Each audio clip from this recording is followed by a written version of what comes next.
আল্লাহ তাআলার হুকুম যদি এমন হয় যে ছুরির নিচে তোমার গর্দানকে চাপিয়ে দাও, তুমি নিজে জবাই হয়ে যাও, জবাই দিতে হবে। আল্লাহ তাআলার নির্দেশ যদি এমন হয় তোমার সন্তানকে জবাই করে দাও, তাহলে সন্তানকেও জবাই দিতে হবে। আল্লাহ পাকের নির্দেশ যদি এমন হয় জেলখানায় আবদ্ধ করে তুমি তোমার জীবনকে নিঃশেষ করে দাও, এর মাধ্যমে সন্তুষ্টি অর্জন করা যাবে কার? আল্লাহ পাকের সন্তুষ্টি অর্জন করা যাবে। এক কথায় আল্লাহ তাআলা যে হুকুম দিয়েছেন, এই হুকুমের সামনে আপনার আমার মস্তককে অবনত করার নামই হচ্ছে কুরবানি। সুবহানাল্লাহ বলি। আজকে সারা পৃথিবী ব্যাপী মুসলমানরা মার খাচ্ছে কিনা? আমাদের পার্শ্ববর্তী দেশ ভারতের মধ্যে মুসলমানরা নির্যাতিত, নিপীড়িত, মুসলমানদের মেয়েদেরকে ঘর থেকে বের করে নিয়ে যাওয়া, তাদের ইজ্জতকে লুণ্ঠন করা হচ্ছে। এই তো মুসলমান কোথাও যদি আঘাতপ্রাপ্ত হয়, তাহলে আপনার আমার অন্তরের মধ্যে ব্যথা পাওয়া দরকার আছে কিনা?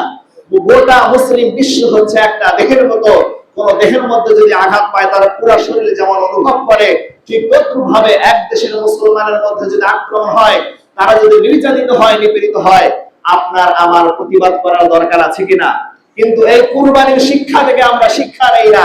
কুরবানির শিক্ষা তো এই শিক্ষা, যে শিক্ষার মাধ্যমে আল্লাহ তাআলার কাছে সমস্ত মুসলমানদের মাথা মস্তক অবনত থাকবে। মুসলমান হচ্ছে একজন আরেকজনের ভাই। একজন মুসলমান যদি এক জায়গায় নির্যাতিত হয়, নিপীড়িত হয়, তাহলে আরেকজন মুসলমানের দায়িত্ব এবং কর্তব্য হচ্ছে তাকে সাহায্য করা, সেই বিপদ থেকে তাকে উদ্ধার করা। সুতরাং ভারতের মধ্যে যে হিন্দুত্ব কট্টর হিন্দুপন্থীরা মুসলমানদেরকে নির্যাতন করছে, আমাদের বাংলাদেশের পক্ষ থেকে একটি হলো প্রতিবাদ বিক্ষোভ মিছিল করা দরকার আছে কিনা?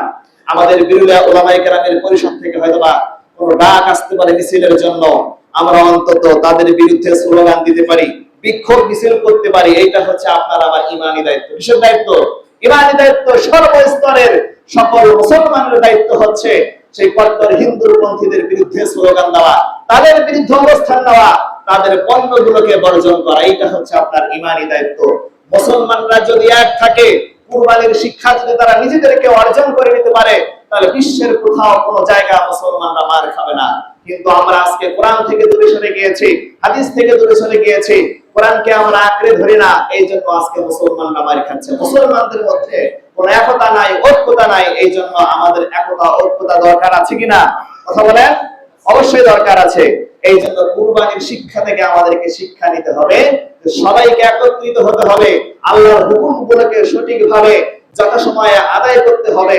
তাহলে আল্লাহ পাকের মদদ আসবে, আল্লাহ পাকের সাহায্য